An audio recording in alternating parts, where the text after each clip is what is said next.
So our final guest, as you know, from time to time, we have bookstore owners on the show. So our final guest for tonight is the bookstore owner. She's based in California, so she's on Pacific Yeah, time. it's nice and And daylight over the there. sun, yeah, the sun is still up. And her store is fairly new. It's called a multicultural bookstore, and she's in Richmond, California, I think is where it is. Okay. Um, and Thank you. her name is Tamara. Is it pronounced Tamara? Tamara or Tamara? Tamara Okay, Shiloh. Okay. like tomorrow, but just Tamara. Tamara. Like Okay. yesterday and today, tomorrow. Shiloh, and welcome to Black Office Matter TV. Thank you. Appreciate you inviting me. Well, we And appreciate you being yeah, your bookstore is fairly new, is that correct? Well, the bookstore here in Richmond, I've had since for 6 years. The one in Las Vegas opened in November. Okay, so you have a second location in another state. Yes, I do. I lived in Las Vegas for about 8 years, 2000 to 2008. So I met a lot of cool people there. And one friend that I maintain a friendship with, we always said we were going to do something together. We both have nonprofits, so we do work together in that capacity. She does literacy and I teach Black history to kids and teachers. I teach teachers how to teach Black history all year, but I also have a after school and summer bridge program after school. So she and I have always said we were going to do something else. And so she and I are partners in the store in Las Vegas. Yeah, so this is our big hurrah. I was just about to ask how you can manage owning two different bookstores in two different Yeah, cities. no, I have help. Yeah, she runs the one in Las Vegas. I go there once a month and give her a hand. She's still kind of new at this, but she's doing really well. The community there has really stepped up. She's in the historical West Side, which is where Black folks used to be mostly, but with everything else now it's mostly Latino, but it's still considered the historic West Side. And so the community has really stepped up and they're really excited about having a bookstore there. And we are multicultural, but when you walk in, you do see what our focus is. Now, is the one in Las Vegas named the same name? Yes, it's called Multicultural Bookstore Las Vegas.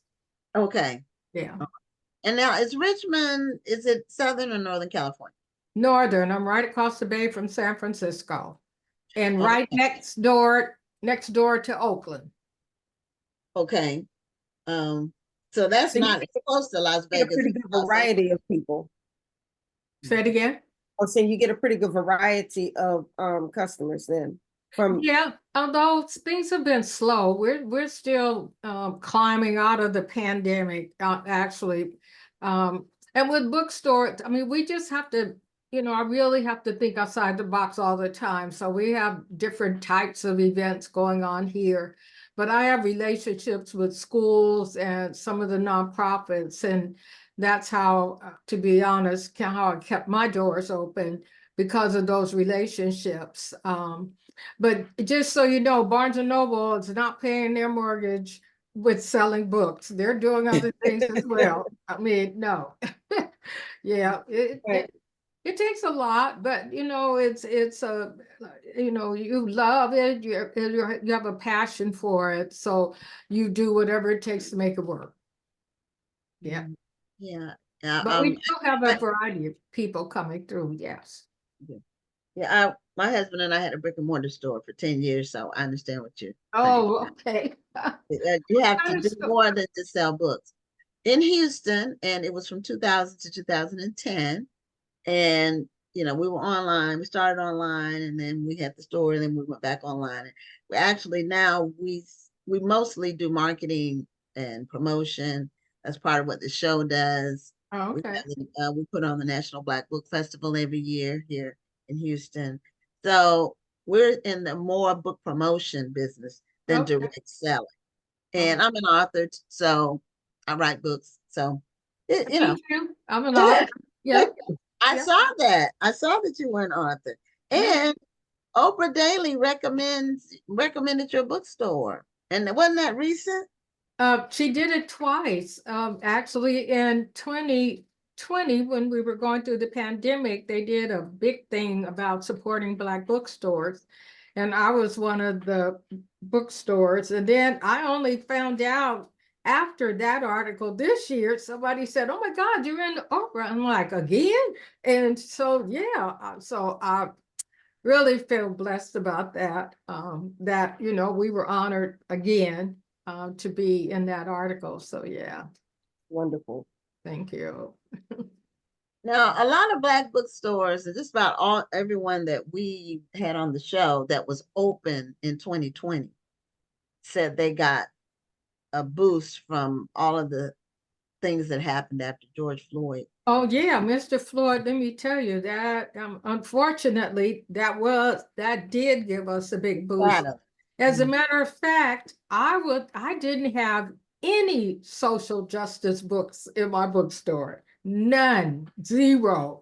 And when that all happened, that's all everybody, all white people wanted was social justice books, how to get it together. And oh my gosh, I couldn't believe it. And so now we have a wonderful section of social justice books, but it was an eye opener for me. I mean, I don't know, we just never thought of it. No one had ever asked for a book on social justice, which after that happened, and we thought, okay, why?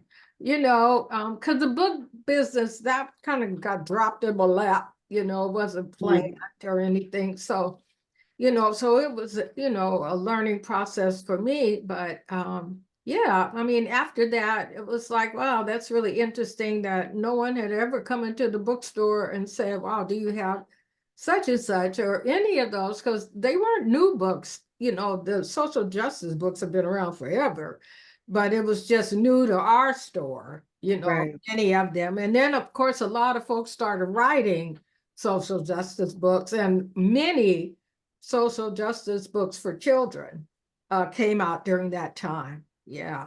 Yeah. It's amazing how many bookstores across the country had similar stories that during 2020, so many people of other nationalities were coming to Black bookstores wanting to learn and wanting to understand. Did you find that? I know you said that, you were able to order a lot of books for them, but did you find that to be also an opportunity for conversation and learning at the same time? Well, I don't know so much then because we started out the Multicultural Bookstore, okay? And so we've always had books of all cultures. So that was kind of the what people liked about the bookstore, especially teachers and parents, believe it or not, because they were always looking for information about other cultures, and they're having trouble finding it. Now, I have a model that's a little different from most bookstores. 90% of the books in my bookstore are face forward, covers forward, okay? So when you walk into that bookstore, it's like Wizzy Wig, what you see is what you get. I mean, kids love it because they see themselves on the covers of books where they hadn't before, especially our children. And then parents and teachers like it because they don't have to know the names of authors or the names of books because they're in their face. The covers that you don't that we don't have like that are the adult books and some of the social justice books. But for the most part, all of the books in the store, especially all the children's books, are all face forward. So folks can, really enjoy and not have to think about it. Oh my God, what was the name of the author or what was the name of the book, and I know how that is because even as a bookstore owner, good Lord, they think we've read every book in the store. I mean, oh my You know God. what? I'm an author, and even I think that and I don't know, it's just something that pops in my mind when I'll see the bookstore manager. Have you read this? Was this good? You're I'm like, right. I didn't read it yet. Exactly. And I'll just say, no, I haven't gotten to it yet. I have a long list, it's actually, it's all personal. I would say with bookstore owners, we read what we like, or we'll read what's really popular, because, if we have a sense of what's popular, then yeah, we're gonna read something from that book so that we can have a conversation with someone about the book. But it's not possible. I mean, if you're running a store, you're doing a lot more than standing behind the counter selling books. That's for sure. Well, you're trying to figure out how to sell more books, Yeah, not exactly. reading them necessarily. Right. Exactly. Or Even, whatever, because we started selling other things other than books. That was really, we well, had, me too. I sell puzzles and I sell educational games. Yeah. yeah, there were more of them when we had our store. Yeah. There was almost like a renaissance of Black products when we had our store. Oh, okay. People were buying figurines. It was huge. They were buying all kinds of things. Well, So, we're going to start selling African jewelry and okay, African cloth. Yeah. okay. We just ran into someone in Las Vegas, as a matter of fact, who shared with us how, we can, increase our revenue, if you will, by selling African jewelry. So we're excited. We just received it this week, so we actually haven't done that, but I'm doing an event this weekend, so I'm going to take some with me just to see, how that goes, actually. Yeah. Yeah, because in a bookstore, you have to see what people stop and look at. Right. What catches their eye. That's how you kind of know, That's true. Very true. what they're wanting to buy, because they Right. have to look at it before they buy it.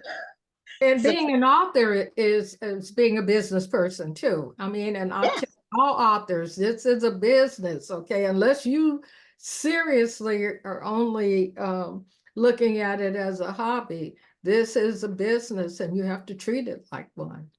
This is true. This Yeah. is very true. Or even when I'm out with my books, because you know, I have something for everybody. I've had books for children up Oh, to really? Well, adults. then you need to So, send me your books. Yeah, so I can well, put them in the store, both okay. stores. Well, I'll send you one and then a card with the rest of them on it. Then you can see Oh, they were just let me know. And what would be Well, of interest to you. that's a good segue into the next question I was going to ask is how can authors get their books into your stores? usually just send me an email and let me know they have a book, which they do. And I just ask them to send me a copy and I take a look at it. And more times than not, I say yes. I've had maybe one or two. I think the biggest problem I have are, okay, the authors who want you to spend $25 for this. Okay. I mean, Exactly. For a brochure. oh my I God. I get it. Or a pamphlet. Yeah. Let me tell you, I have to tell them, look, parents know what books cost. They know what to expect in the books.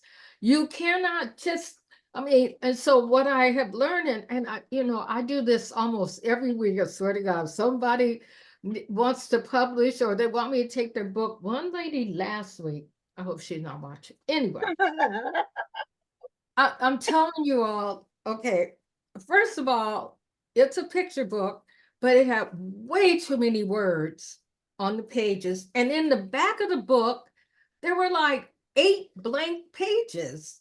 I'm like, okay, first of all, there's probably 8 pages more if you had separate, I get this a lot. Or, oh my God, and this is the one that kills me, is when they don't have a professional person edit their books. Right. I don't care if you have a degree in journalism.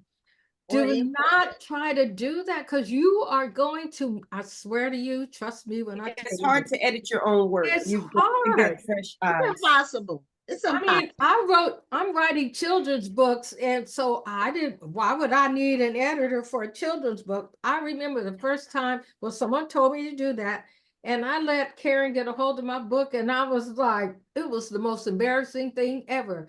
And she said to me, look, it's not that you don't know this, it's just you write the way you talk. So, you just, I mean, no commas, no, I mean, the clothes, I was like, but I mean, I see it a lot, and I just really tell folks, please don't, no, not your cousin that is real smart in English, or, spend a couple of dollars to make sure it's done right. And then, the graphics now, I mean, what AI has helped a bunch of folks and me too, because my great grandson was a character in my books, and the first two, and it's taking me forever because I'm writing a series.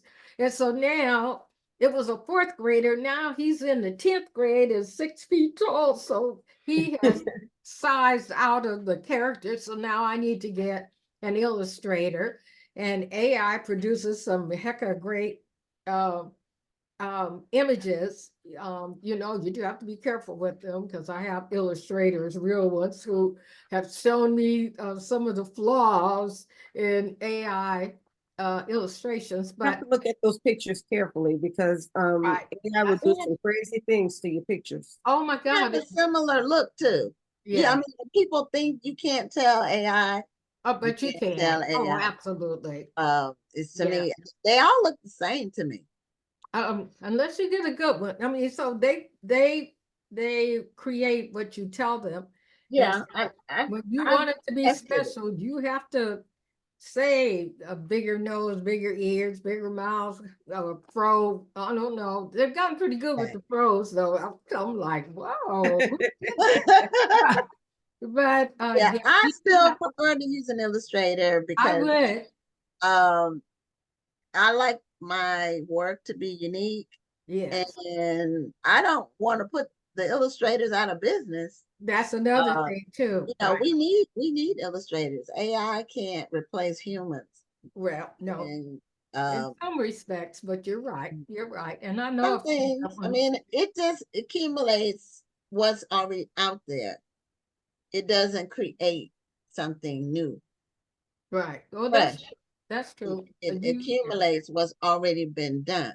So if you want something different, unique, then it has to come from here or here, a heart, In the heart, you right? know.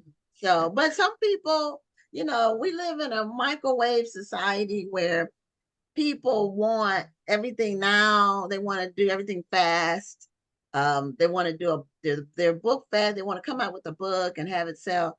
And when you have that thought not to build something that's institutionally sound, but just it's like a fad, you just want to try to be something for now just to make a quick buck, then you might make a few quick bucks, but that's not a way for long-term success. That's true. In my case, okay, I am in the hurry up phase only because, for one, two books have been out for a while, and I have five more that need to be done, and I'm feeling behind, So I do need to get an illustrator that can illustrate the first two.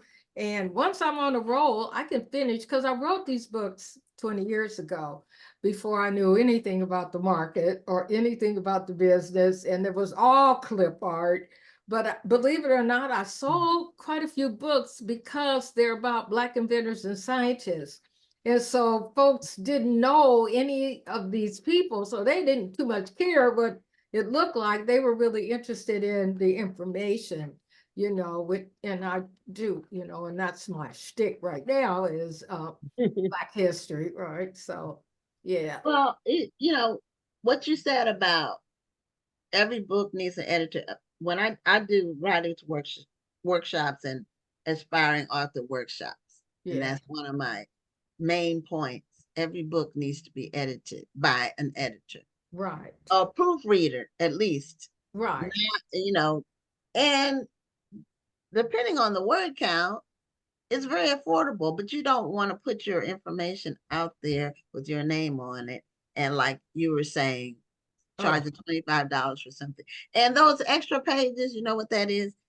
Most of the like KDP for Amazon, you have to have a certain number of pages that's for their, your book to publish it. And so they normally will say you can't have so many in a row that are blank. I think it's 2 blank pages in a row that so they might not have gone through KDP, but in order to get the word count to get the book published, them and they ran out of words. well, but see, and the thing with hers is, like I said, she called it a picture book. So there were way too many words on each page to begin with. So if she had taken even a paragraph, I mean, because, folks have to understand picture book is what it is, so it's a Right. picture with Yeah, 4 or it was 5 a way for her to sentences. be Right. creative Yeah. So to eat up those 8 pages. it was too much. It was too much. So she could have it filled up those 8 pages easily. Okay. The With moral of the story is that for independent authors who are wanting to do everything themselves, you've got to make sure that your book is going to be taken seriously by these bookstores, because it's your name on the line too. If you're selling something that's less than par, you don't want people to say, "Oh, don't go over there because she just sells anything," or her book, or the book she's the selling. point. So I mean, it's your name is on the line too. So if these authors want to be taken seriously and they want to compete with the traditionally published authors, then they've got to take the entire craft seriously, not just hurry up and write the book so That's they can right. sell it. I mean, put time into writing it, put time into designing it, and not just time, but money as well. Right. You Exactly. can't get everything for free. Right. So what is your book? We just talking all over you. What's your book? She has Well, multiples too. yeah, I have quite a few books. I have um, seven novels. I have 17 anthologies. I've been writing for a little while now. You don't have that many years behind you. Come on now. Stop. Okay. Honestly, I'll 17. send I you my didn't know you had website. 17. So Rhonda, you have 17 anthologies you're in or that you did. 17 anthologies that I'm in. The anthology that I curated myself was A New Renaissance, Right. which is a celebration of African American fiction. But I So didn't know. See, I've been on the show. I've known Rhonda for years, and I've been on the show with her for 4 years. I didn't know she was in 17 anthologies. That's the first time I heard that number. Okay, so what's well, your book? I told you I was a 23-time published author. Where do you think all those books came from? No, I didn't know. I didn't know. I didn't focus on it like that. Oh, wow. Okay, so your book that you wrote is Well, I have quite a few books. My first book, I write women's fiction, contemporary women's fiction. okay. So Cheating in the Next Room, A Dead Rose, Putting It Back Together, Some Wounds Never Heal, Trust, no, not, well, Trust too, but then after Some Wounds Never Heal was Twilight, Twylite, and then Trust. And then, like I said, between those books, I had all of the anthologies. And then I did A New Renaissance. Now, Cheating in the Next Room, which is my first book, this is the 20th year anniversary of that book. So I'll be re-releasing that one toward the end of the year. I'm going to kind of reimagine the story and put it back out there. Okay. Okay, well, send me your list too. I sure will. Okay. Yeah. Yeah, and it's something that I tell people about bookstores. A bookstore doesn't make any money unless they sell a book. Right. Having your book sitting on their shelf, they make nothing. Yeah, it may make you feel good. Right. You can take it to But if Instagram picture nobody next to your finds book. it, yeah, so they can't afford to curate a bunch of books nobody wants to buy. How long would that last? Right, not very long, as a matter of fact. That's why I say you really have to think outside the box. You do. Mhm. Yeah, You do. yeah. And so people are unless you've had a bookstore, it's hard to explain the bookstore lifestyle, ownership lifestyle It to is. someone who has it's That's difficult to Yeah. explain. And you don't do it for money. I don't know any rich bookstore owners, Thank the you. black ones anyway. Right. It has to be a passion. And if they are rich, they're doing something else. Yeah, they were rich They have a before job. they owned the bookstore, Right, or they had right. something going on the side that made them rich. Right, And they do the Job. bookstore out of love. It's right, a love for literature and books and the industry and wanting to share with people. A lot of it is sharing with children because right, if children can adopt a love for reading, yeah, at a young age, they'll have that for the rest of their lives. right, right. That's very true. We Mm. started out a children's bookstore, actually. And so Okay. it's been heck trying to get people to see that we're not just a children's bookstore. We were only a children's bookstore for probably 6 months to a year. And when I got the bookstore, I started out with 3 people, and then it's just me for the past 5 years. But yeah, once you say children's books, that's all they see or hear. I'm like, okay. So it's kind of tough, but I think they kind of get it now because I took the children's part off the name. So Yeah, it's called the first in marketing. They call it the first in, first out, or last out. I think it's first in, last out. I mean, the first thing you hear, that's what's retained, and right, it's hard to get rid of it. it And is. that's why first impressions are so important. Right. We even changed the logo, so that's helped a lot too, right? Yeah, your new customers will know you under the new, Right. umbrella of whatever you're doing, but your original people, it might take them a minute It to does. Right. get it. Well, thank you for being a guest on the show, and congratulations on having a second location. That's Thank you very exciting. much. I appreciate you. I Mhm. thank you for having me. I met 2 wonderful authors, and I can add your books to my store. I'm excited about that. Yeah. So yeah, Excited about that as well. And we appreciate you coming on and sharing with us. And just bringing this is the end of the night. It's 10 o'clock at night where I am. So oh, it's always good when we have somebody with a really enjoyable spirit to be the last guest on the show. So thank you for sharing your spirit with us. oh, not a problem. I really enjoyed this. Thank you both so much for having me. And hopefully we'll talk again soon, but be sure to send me your books. Okay, Absolutely. we'll do. Okay. Take Have a care. great, have a great night. Thank you. You too. Okay. Bye. Bye-bye.